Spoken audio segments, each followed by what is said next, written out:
Hello and welcome back to DriveDriverDriven. I'm Humble and we're back on the Blunicorn rebuild project. Kind of making tons of progress between shots here. So let me catch you up really quick because somebody forgot to turn on the camera again. So our AC system is completely tested. It held a vacuum overnight, which is awesome because now I can get it charged and actually do a quick test on the battery. Make sure it blows cold, which it should because it's a completely closed system now.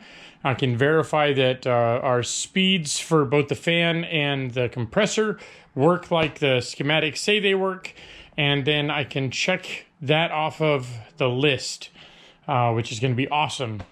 I've got our heater hoses run all zip tied up and heat shielded, and they run to the back now. I got our throttle pedal now, so that's all set with the throttle stop in both directions, both fully relaxed and then floored. So that's all set. Still need to bleed the brakes and the clutch and all that, but that'll come much later. I put the seat in just temporarily to verify position of the wheel, the shifter to make sure that the shifter was adjusted right on this side, and I've temporarily just kind of wheeled the transmission over so I could hook it up. There we go. Nice and tight. I've got all the wiring done on the passenger side of the car. On the driver's side, I just need to finish up the AIM system. This is the secondary CAN bus that runs all of the Izzy Racing sensors. I've just got it loosely in place right now while I verified the runs and make sure that the lengths were all correct. Once that's finalized, it'll be all zip tied up and that will be done. I still have to finish the side pods. I need to bond the brake vents or the wheel vents into place and then put some undercoat to protect them, and they'll be set. Over on the nose, I know I said I was going to show you guys our sound deadening and heat shielding, etc., and I lied. So just like before, I'm using second skin. This stuff it's great. It's like a butyl rubber with an aluminized back, and just goes on with a roller. It's got it's self-adhesive. I put it in several places here under the center tub, which really helps isolate the cabin from noises around the car.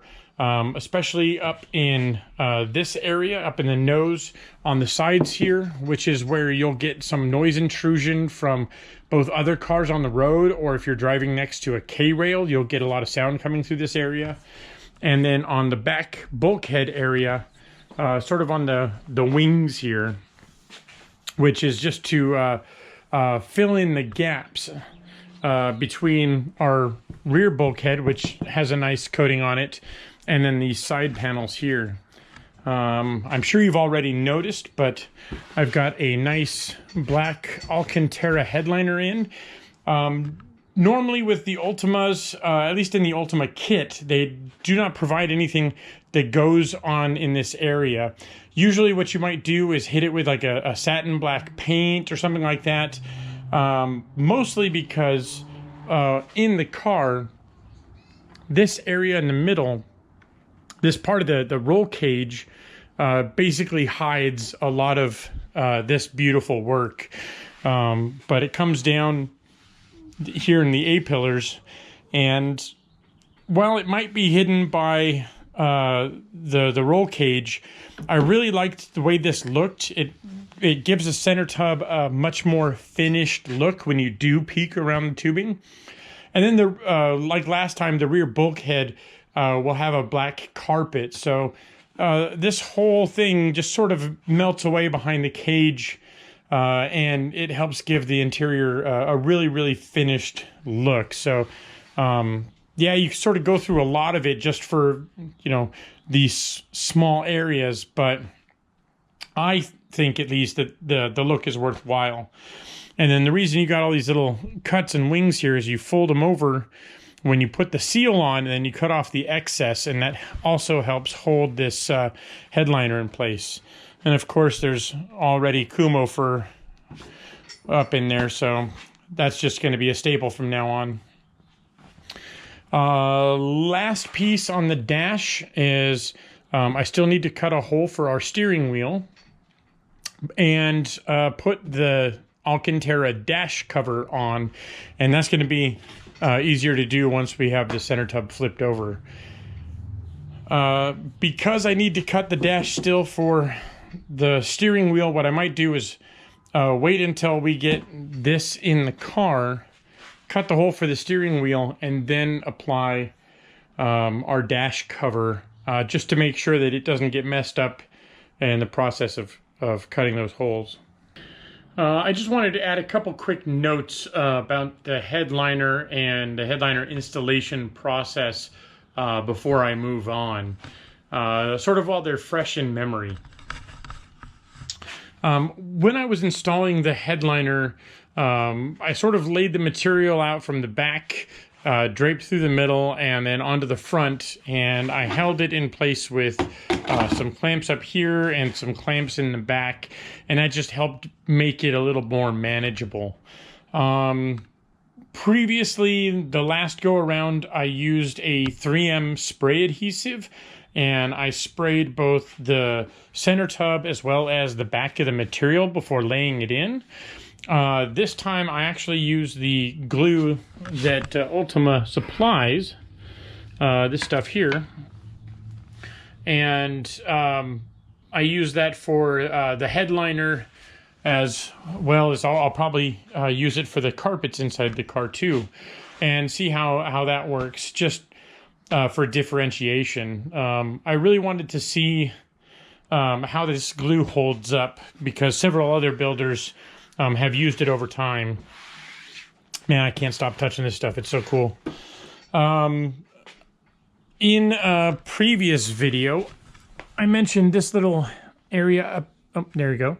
I mentioned this little area up in here where I made a cut.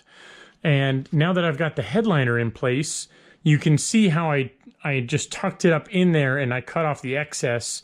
And when I put the dash covering in, I'm going to do the same and tuck it into that crevice area, and it helps it give kind of a really finished look when you're done with both pieces. Ditto for this side. You can see how it really tucks up in there nice. And then again, the dash covering will come in and it'll also get tucked into that same little crevice. Where to start, because I know that's kind of a problem. What I did was I secured the Alcantara in the back here and left it, and then I took the rest of this material and then rolled it over the back. And then I started with this middle flat area because it's just a really easy wide place to get purchase, and just make sure that your material is even side to side. And then just start in the middle and then go forward, come up the legs, and then secure it with some clips or what have you. Like I use these are overkill. In the past, I just used clothespins. That's all you really need. Just anything to clip the material up to kind of pull up the slack. And then once you get these A-pillar legs done, switch to the back, pull the back material back and roll it up, or just fold it up over the front here. And then work your way up the back and up the B-pillar legs, securing with, glue or your adhesive of choice, and roll it up to the middle first, and then come out to each leg on either side. Again, I found it's just better to work from the middle outward. That way you can get any creases, any bumps or anything out of the material. And yeah, it goes on really easy that way. It's just a little daunting at first glance, especially when you have a big, bolt of material that you're working with. But taking it step by step, just kind of attacking it one leg at a time, you can end up with a really, really nice finished product. So in terms of sort of jobs left to complete, still a lot to do, still a lot to go through. I can final mount our radiator, get our radiator panel done, and get that bolted in. And then once those are set, and once I get the wiring secured for our aim dash, then I can put the side pods on and get our interior put in, actually. I'll probably pull the seat out, clean everything out, and then put our carpets in, because that's a job that's much easier to do when you can reach down through here in the footwell areas versus trying to do it while the center tub is in place. So actually, I think I might do that next, is get this all cleared up and then start putting the interior carpets in.